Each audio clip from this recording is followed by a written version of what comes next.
Good morning and welcome to PSJA Java Chat, your morning chat with your favorite PSJA ISD Instructional Technology Integration Specialist, where we discuss EdTech tools and trends with invited guests and, of course, our morning coffee. Welcome to PSJA Java Chat Episode 3. In this episode, we talk to Annahiz Cortez, our December District Tech Innovator and 4th grade teacher at Berta Palacios Elementary.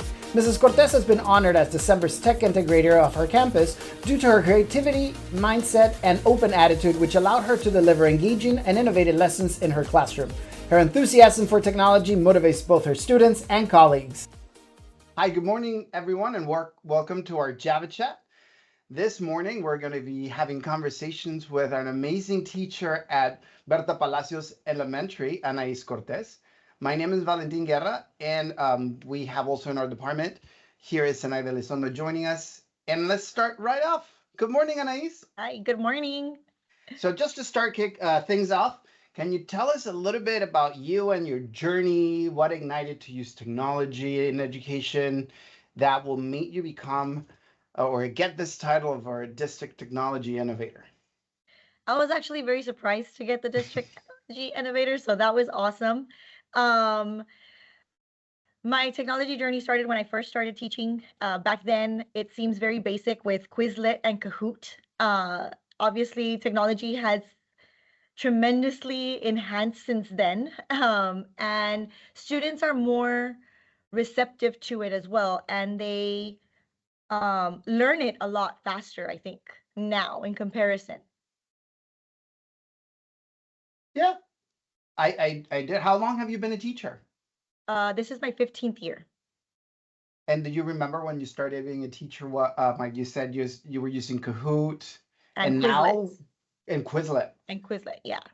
And now, I mean, Kahoot itself has changed also a lot, but I prefer quizzes. So now I use quizzes. I use CurryPod, Magic School AI, We Will Write. I mean, there's just so many. There's so many resources out there. It can become a little overwhelming sometimes. Oh yeah, talk about changes, and like even those programs have changed throughout the years. Yes, now. they have. They've enhanced with the time as well, which has been great to see also. Those improvements, especially during COVID, how when it became everything was virtual, a lot of programs stepped up their game and really helped teachers teach virtually. And doing all that, it started, like you said, students get more familiar with it and kind of becomes part of your teaching and their not only instruction, but their resources, like their notebooks and their pencils is their device now too. Their device, yes. So thinking about that at your classroom becoming as a technology playground, what are some tools that right now are standing out or programs that make it special in your classroom? Right now, CurryPod and We Will Write have been amazing. I never thought my students would beg to write SERs and ECRs. They love getting the feedback right away. They love just being able, I guess, because it's more interactive. They get to type it out. They're loving that. So I'm like, okay, good. Oh wow, That's been great. We've been venturing a little bit, but We Will Write. CurryPod, I kind of know a little bit more, but can you tell me a little bit about We Will Write? We Will Write has some descriptive prompts, so I use it more for sentence structure to help with the revising and editing. It's more geared towards creative writing more than anything, but they are practicing writing complete sentences, which is what we need for the grammar portion of our reading. So, I mean, it still works out. They still laugh at each other's responses because it's a little silly. It's not so serious, like actually looking at a passage and revising it. Now it's revising each other's sentences and in a fun manner. Oh, so the students are able to see the other students' Everybody else's, responses yes. and they start revising each other. So Yeah. kind of like what CurePod does too, in a way, when they start selecting which one's their favorite, but not necessarily just this one goes a little bit step forward and allows you to revise the sentences. Well, it doesn't allow them to revise it. We do it in like as a class. So I Okay. project their responses on the new line, and then from there we're revising it as a class or in groups. They have to revise their own work. So it's just adding a little bit more of what Wow. I need the help for, but using the technology as well.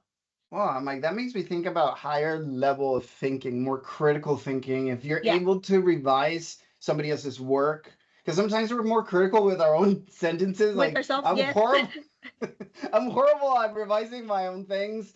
But when that Debbie and Senaida are like my revisers. Like, if before I send an email, if I don't have them Check it, read it, please. you should see how it sounds. But now, well, I'm like, AI helps me a little bit more.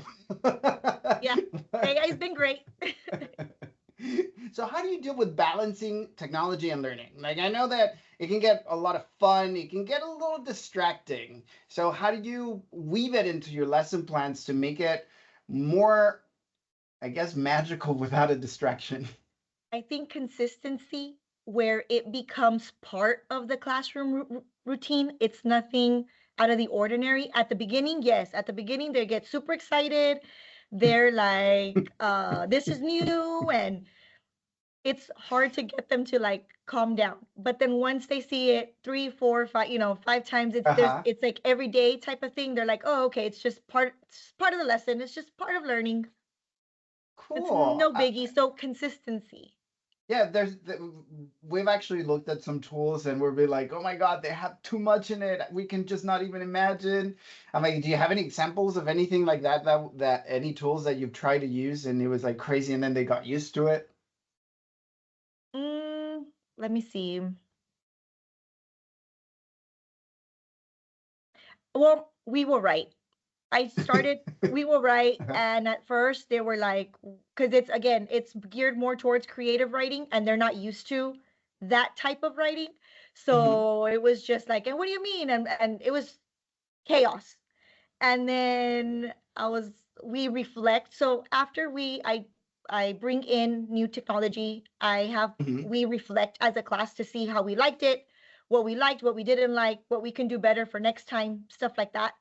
Hmm. And so then they already know the expectations for the following time. So it gets a little bit easier. And then they understood it a little bit better the second time around. And then finally they're like, oh, okay, my writing needs to change. Like my way of thinking needs to change. So that one was a little chaotic But when I that's still introduced it. very strong though. I love it. Is that I'm like, okay, I'm getting a little confused here. I don't know if like because in a way kind of sounded like a different product from We Will Write. Like we reflect. No, you're reflecting as a class, As right? a class, yes. So And I'm we like, maybe you reflect should. every time I introduce new, like something new, some type of new technology to my class, we reflect at the end of it. So I let them know this is the first time we're using it. This is my first time using it. We're gonna learn this together, and we're gonna decide whether it works for us, whether it doesn't work for us. And maybe So you should patent it before We Will Write tries to make a second program says we reflect and you can sell it to them because that sounds awesome. I love that you're grabbing the tool, you're thinking together as a class, and that will bring the buy-in also from your students because they're evaluating that program. That's super cool. Now, I know that I know fifth grade and Palacios is departmentalized. Is your grade level departmentalized too? no, we're No. self-contained. So you're self-contained. I'm sure that you do some projects. Do you have any example that comes to mind where your students were doing a project, then it turned them into technology wizards? Like they were, what were the students doing? What products were they using? And they had aha moments because they were able to create things. We recently did a project where I gave them a budget of $500 to go somewhere in Texas to go to Okay. plan their trip. So they were having to research and calculate costs and find out different places to visit.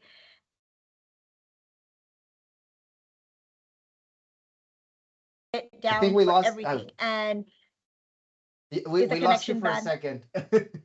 Okay, which part? They were getting the cuts, the costs, and researching. Okay, so they and had okay. yes.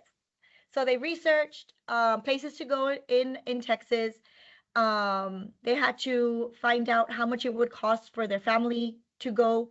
Um, different for mileage, for hotels, for all of that, and then had to present it. They had to create either some of them created a Google slide, some of them created a Canva, and they presented their project on where they were going. But there was a lot of little aha moments on how to use. I mean, they're fourth graders, so it's also teaching them how to research using Google.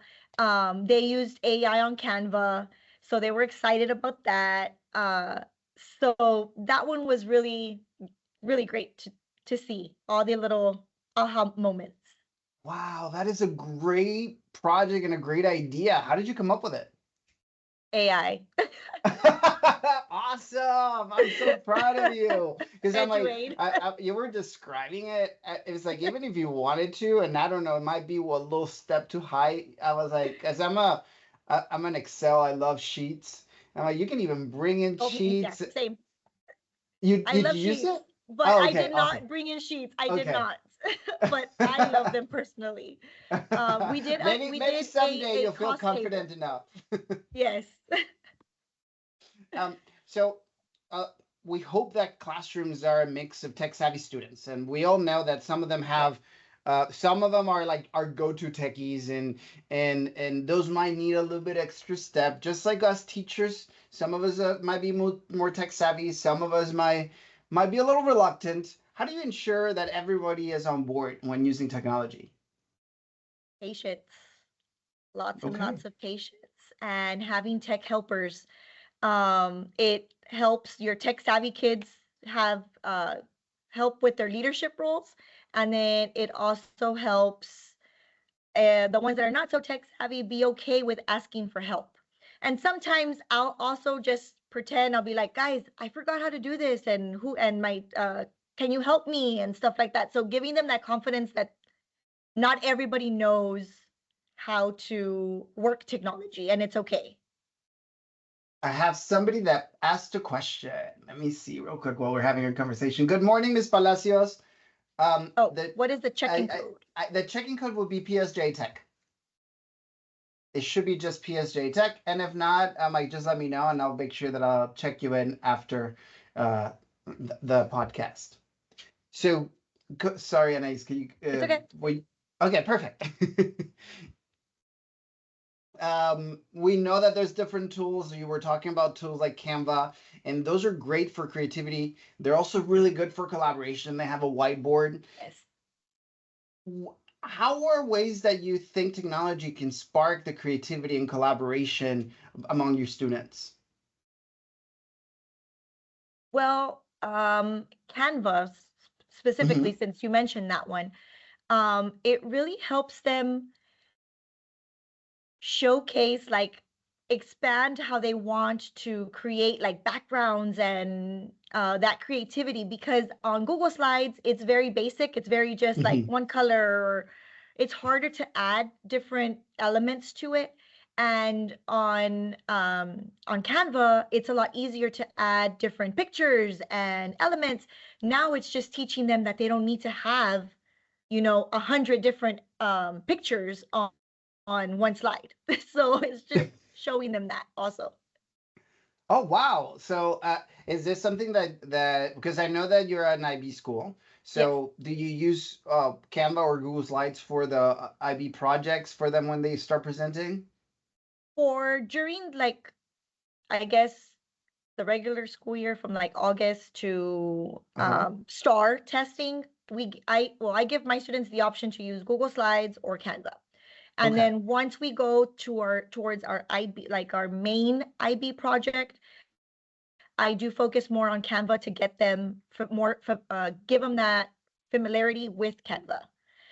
Just because there's a lot more that you can do with Canva. Yeah, And I agree. introducing the AI options in there too. Mhm. The generative AI, like where you can just type what is it that you're envisioning, the description of that, And it does it. and it does it. It's I love amazing. it. And it's just crazy. Now, And the like kids there's a too, they're new, just like, what? Like, wow, like mind blown. I know. But then I'm like, I'm sure, like you were saying at the beginning, and now they're used to it. It's part of a tool that Yes. they it's like their right hand. And we already talked about how introducing new tools is like a roller coaster ride, and how you just having patience and having them practice with it, which to me is it's it's key. I'm like practice. I'm like what I've done and what I've heard other teachers, and I'm sure you do that too, is you were saying practice. Let them, like, maybe the first time go and click and point and Play whatever with it. and Learn use from it to playing get with it. used Just to play it. with it. Now we know lately we've been encountering for like the last year and a half a lot of AI, and the educational world, the educational technology world has and does change very often. And right now, I feel like it's been even changing more rapidly with AI. How do you keep yourself abreast with the ever always evolving technology and the It tools? it can be very overwhelming. There's so many things out there. Uh, but TikTok, social media, TikTok, and teacher Facebook groups have been great. You hear it from them, first where how their kids did it, or what their kids liked, or what they didn't like, and things like that. And then you kind of decide whether you want to try it out in your classroom or not. That's been mainly, or sometimes it's just searching up, I need help with ECRs and SERs, like what programs are out there. And, I did that with CurryPod, and because I used CurryPod last year and 2 years ago, and they didn't have this option for Mhm. ECRs and SERs. And well, those years I was teaching science, so I wasn't too concerned about the ECRs as I was this year. And so I found out about it through, I Googled search, like what type of platform can I use to grade ECRs? And they gave me CurePod. So then I was like, oh, I hadn't even checked that one. Let me go back in there, and it worked out. Magic. Yeah, Magic. it's awesome. I know. I love CurePod. I do feel when it generates some of the lessons. How do you feel that, Mike? Maybe I should ask you this. How do you feel about the all the activities in there? Do you feel like they're all functional, or some of them are just fluff? Some of them are fluff. Some of them are fluff. Yes, they are. But sometimes the kids like the fluff, and sometimes it's Yeah, good to just let them have that little bit of fluff. brain break. And Yeah, you don't have to use everything on the platform either. true. So just use the tools that you want to use from each platform, has been my thing, because it can be very overwhelming with all of our options out there. Yes. With uses of technology, there's too many Yeah. platforms. There's way too many platforms. I do like CurePod that you can put your own slides and it will read them and create activities with them. Activity. Even though some of them are fluff, but like you said, you can remove them. And it was really funny when you were just saying, I'm like, I just Googled something and I got that information, and I was like, when was the last time I used Google? Like, because seriously, like, I go automatically to a chatbot now. To A chatbots lot of now, the to AI. searches that I do, I don't know if you've seen it. I went to a bot. I'm like, are we gonna be changing our wording now? It's really fun. You make me reflect. See, you should theme. You make it your own brand. We reflect. We reflect. Great. Let me go to our next question. Um, for educators, we have like we were discussing about your students. We have some that are a little bit more reluctant about technology. I feel like I'm like I know you. I've interacted with you. I know what you're using. I've been during your SEAL season. I'm very proud of what you're doing. So let me just say that with Storefront, Thank I'm you. like the reason that we selected you out of all of the so every campus has a district a campus integrator of the month. And Debbie and I and Sinaida, we get together and we look at what is said about why you were selected for the integrator, and we select monthly our innovator. That means like out amongst all of the teachers in the district, you were selected for that. So I believed I saw, I read, and we liked what you're doing in the classroom. That's what it is. So Thank you. going with that, you are a forefront of trying things, just having this conversation with you. What would you tell a teacher that is a little bit more reluctant or doesn't feel confident enough in incorporating technology into their teaching, into their classroom? How would you help this person? Go in there knowing that mistakes are going to happen. Mistakes are going to happen. Technology isn't 100%. I mean, just right now we were talking and I kind of like, we lost connection. It happens. Like it happens. We can't control it. And as frustrating as it is, right? Because you're like, I want it to work and it doesn't always work this the way we want to, especially like the first couple of times that we're trying new things. But also get your tech helpers involved. Get your techie kids involved. Because once they buy in, they're the ones that are gonna be able to help you with Mhm. your other students as Yeah. well. Use them. They love technology. Our kids right now, they love technology. They've grown up with technology. That's all they know. Yeah. So yeah, just mistakes are gonna happen. Be patient with yourself and with the students. Stick to maybe one or Beautifully said. two, stick to maybe one or two platforms, Hmm. because then it becomes overwhelming, and then just work on those until you know you've mastered those. Get your maybe not even your feet wet. Get your toes wet first, and then Yes, put your feet in. yeah. Perfect. I love that. Try one. Just try one. Cool. And then can you share some resources or PD experiences that have been game changers for you in your tech innovation journey? Anything that you've been to, like somebody, you went to a training, or like you were saying in TikTok, would you already talk I'm about CuraPod, something maybe different? I'm more into play with the program and then Okay. figure it out from there. So, Okay. um, but I know I did attend some of y'all sessions when it came to AI and using Magic School to grade our ECRs for our benchmark and how to Mm-hmm. integrate that, right? So, um, if I see something that catches my interest that matches with what I am struggling with in the classroom, because realistically, as teachers, we don't know it all, and there's always ways to improve. So if something aligns with my interest, then I'll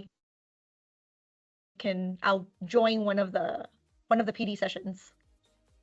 Cool. So joining PD sessions, have you been to trainings to Region 1 or anything like that? I have not. I have not. Maybe that's something, if you look at something, you I can always know, talk to your and principal I and they should haven't. allow you to. Yes. They might allow you to go, and it's for growth. So keep an eye. I haven't asked, to be honest, because I'm just like, but what's the worst that they can say? No, right? Like, the worst they it's can say okay. is no. Is no. Exactly. And just to finish it up here, because we're almost out of time, looking ahead at the emerging technologies or trends, are you excited about something specific about what is shaping technology now, or anything new that might be coming? Okay. The integration of AI in education, it's been growing and I feel it's gonna, enhance and grow even more. Especially now we know that our state assessments are being graded through AI. So as a teacher, having some type of AI to help us grade, because that's how they're going to be graded in the state anyway, right? So we might as well use that to our advantage instead of, I don't want to say wasting time, because it's not a waste of time, but instead of, we could use our time better. Our time could be better spent instead of reading the ECRs and trying to give them each a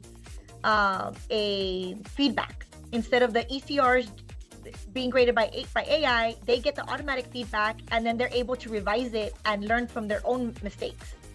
So using our time wisely with AI, taking advantage of that, I think I'm excited for that to happen. Yeah, I like that. And I one of the things that I talked to CurePod about is like, because I love CurePod, but you're only able to use it in class. Like, you're not able to assign it as an assignment.